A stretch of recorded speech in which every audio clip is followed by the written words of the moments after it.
Well, a better than expected inflation reading and the latest on interest rates from the Federal Reserve. It's been a big day for economic news, but what does it mean for you? CNN's Karen Caifa explains.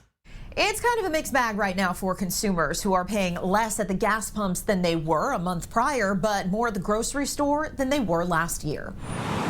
Just hours before the Federal Reserve gave its latest take on the state of the U.S. economy, new data showed inflation cooled more than expected in May. If you've been rooting for the Fed to start cutting interest rates, this latest inflation report is the kind of report we want to see. We just need to see more of it. The Bureau of Labor Statistics said prices held flat month to month for the first time since July 2022.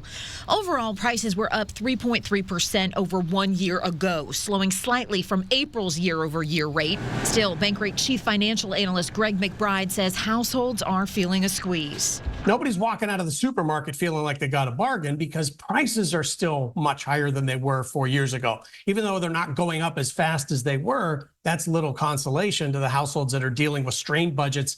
Grocery prices were flat from last month, but still up 2.1% over last year. Gas prices, while still up 2% for the year, fell 3.6% during May.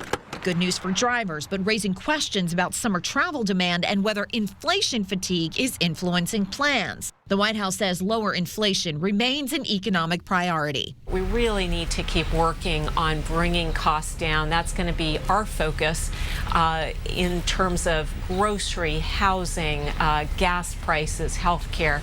Other areas seeing a pullback in prices from April to May included apparel and new cars.